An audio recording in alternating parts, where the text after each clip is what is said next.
Welcome to Court Helicopter Explainer, where we are dealing with the Penal Code. The basis of why we are doing this, these episodes are running back to back. You cannot be able to get one without following the other. So you better start from episode 1 until you finish all the episodes that deal with the Penal Code. The question, we are now dealing with offenses against property. Do you know there are offenses against property? All through, we have been dealing with the offenses against the environment, offenses against the public, and offenses against a person. Now we are dealing with the offenses against property. How can the law say you can commit an offense against a property? The property has no blood, the property has no feeling, the property does not feel pain, but you will be shocked that if you commit an offense against a property, then you'll face the full force of the law. Have you been annoyed and somebody gets annoyed, somebody messes you, then you say, I'll go and burn him. I'll go and torch his house. This is a bad person. The offense of arson. What is the offense of arson? Section 332. Malicious injuries to property, arson. Any person who willfully and unlawfully sets fire to any building or structure, whatever, whether completed or not. If you burn a building, whether the building is at the foundation stone, whether the building is half built, whether the building is complete, that is an offense of arson. The Gen Zs, what am I saying? If you burn a building, the consequences are there. So we are advising you as young people, as old people, avoid burning any form of building. Number 2, any person who burns any vessel, whether completed or not. So if you are burning any vessel, a vessel is a ship, is an airplane, is anything, a train or that. So when you stand at Makina in Kibera with the stones waiting to burn a train, you are now going to be charged with arson. 3, any person who burns any stack of cultivated vegetable produce or of mineral or vegetable fuel. My friend, do you know if you burn vegetables that have been picked and they are there, any produce, your home is in Kitale, people have harvested maize, that they put them on a stack, you burn that. Hay in Nakuru, harvested from wheat, you burn that. Any vegetables, fuel, you get the oils that are around, you burn that. That is an offense of arson. 4, any person who unlawfully sets fire to a mine, those guys who have now minerals in Kakamega, Ikolomani, Kwale, the Murima region, coal in all these sides of Kitui. If you burn a mine, my friend, that is called arson. If you burn all the workings, fittings, or appliances of a mine, is guilty of a felony and is liable to imprisonment for life. Arson, the punishment is imprisonment for life. I'll give you a very good example. If you are annoyed with your woman or with your man, you open a gas cylinder and leave the gas to the emissions of the gas, and the gas, you set a house on fire. And this is very, very common. If that happens, then you are going for life imprisonment. You have differed with your family. You put fire to a mattress. You know, once a mattress starts burning, it explodes and it gets anything happen. Any argument that you are killing a rat, that no.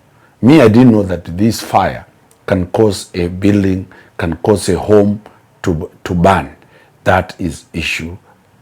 Those people at the bandit areas, those people, and I'm addressing those who have sold land. You sell land to somebody, you want to evict that person, you wait at night, you throw a matchbox at the house so that that house is burned. If you are caught and arrested for the offense of arson, you go in for life. That is how bad the offense of arson is about.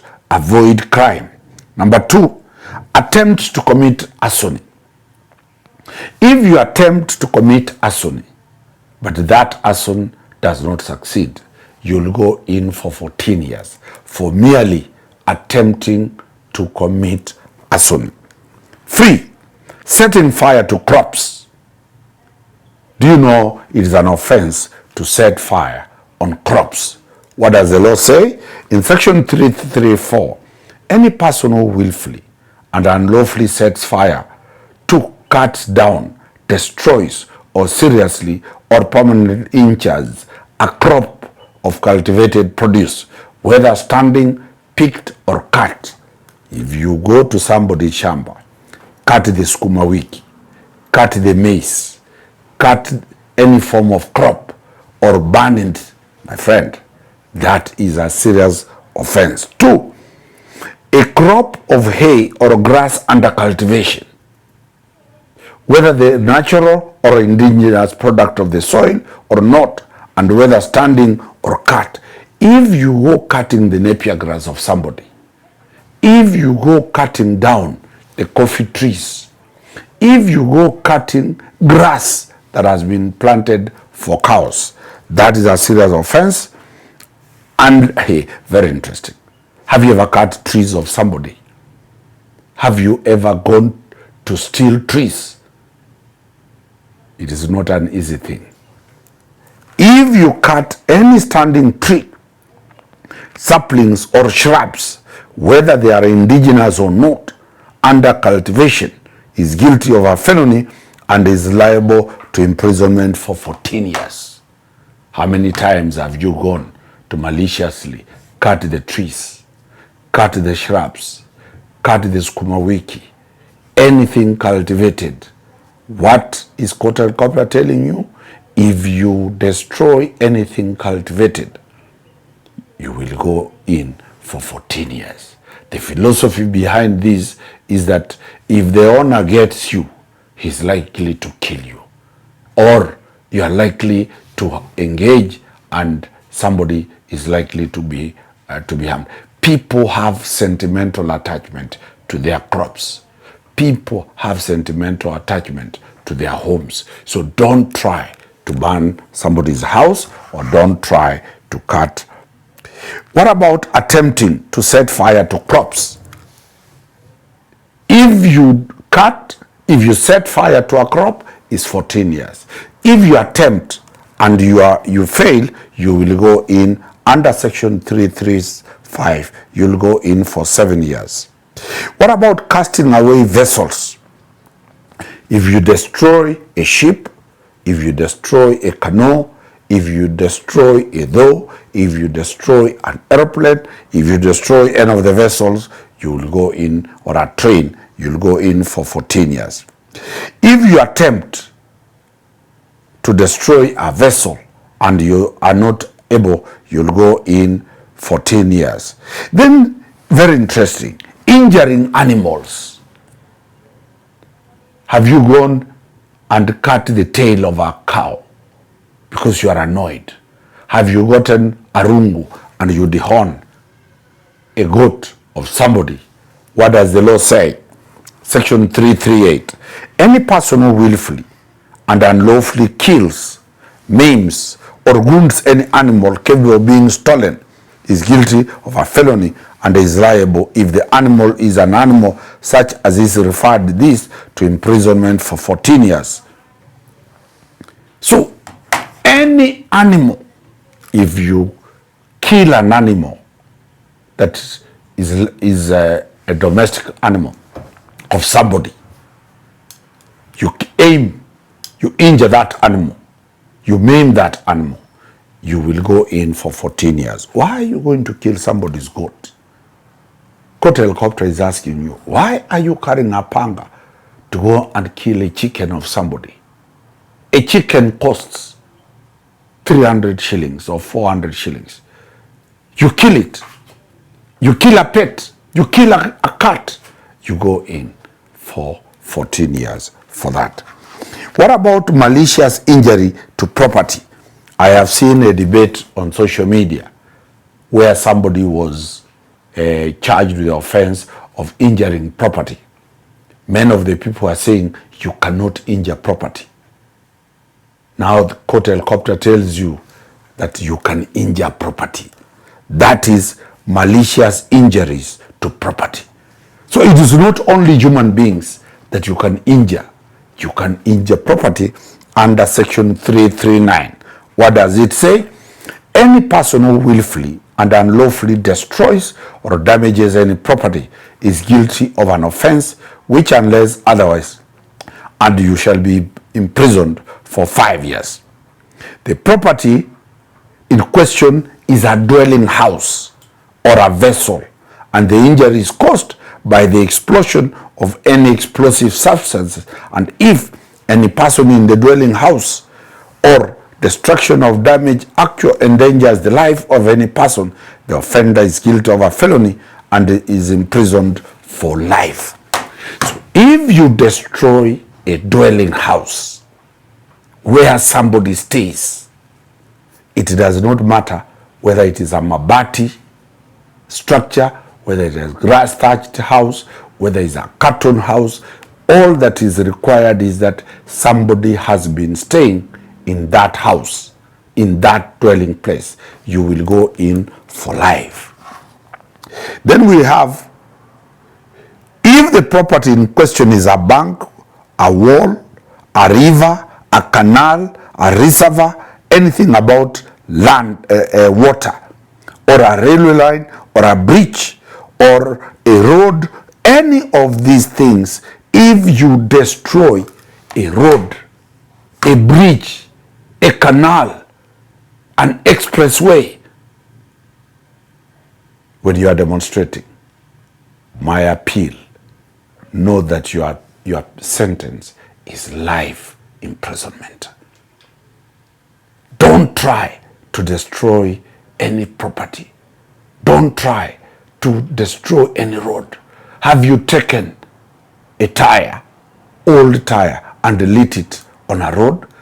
You are likely to go in for life imprisonment. Have you ever tried to destroy a building, a bank? Have you gone to a Kenya Commercial Bank, Equity Bank, tried to destroy it? You'll go in for life. Have you ever tried to destroy a river? It is that bad. So, guys, avoid. Now we have SGR. Now we have the train. We are going to host AFCON 2027. We are going to build, Kenya is building roads and trains heading to the stadiums. If you dare try to destroy that, do you know you'll go for life imprisonment? Have you seen the rails on Thika Road, people stealing them? Have you ever seen people going to the road stealing the road signage? If you are caught stealing anything on the road, that infrastructure, you'll go in for life. So, that is a very, very serious offense. And in 340, any attempt to destroy property by explosives. If you have an explosive, you want to destroy property by any form of explosive, Section 340 says you'll go in for 14 years. Section 341, communicating infectious diseases to animals. You have a certain disease and you decide to give it to animals, especially domestic animals. You'll go in for 14 years. Any penalties, what are the penalties for damage, etc., to railway works? If you destroy anything for the train, if you destroy anything called the railway, you'll go in for a misdemeanor and you'll go in for 3 months or to a fine of not exceeding 200,000 shillings. Here we are meaning where the rail line passes, there are stones that are put there. Those pebbles, you pick them and take them to build your kasimba in the village, or you pick them and use them to fight. If you are found with that, you'll go in for 3 months. What about sabotage? Sabotage is a serious offense. Sabotage, let me read it. Section 343, any person who willfully and unlawfully destroys or damages or does any act with intent to or knowing it to be likely that such act will impair the usefulness of efficiency or prevent or impede the working of any property used or intended to be used in the service of government or any local authority or for the purpose of an airport or air services or any supply of water or electricity to any person or community or persons in the performance of any other service is found if the offense is committed with the intent to endanger life or with the knowledge that it is likely to endanger life, one is liable to imprisonment for life. What does this mean? Have you gone to the transformers of Kenya Power? Cut that wire so that the village does not have electricity. You'll go in for life imprisonment. Have you gone looking for that oil from the Kenya Power transformers? If you are caught, you'll go in for life imprisonment. Have you stolen electricity from Kenya Power and passed it to your house, endangering the lives of people? You'll go in for life imprisonment. Leave Kenya Power properties away. Have you tried to make sure the airport cannot function?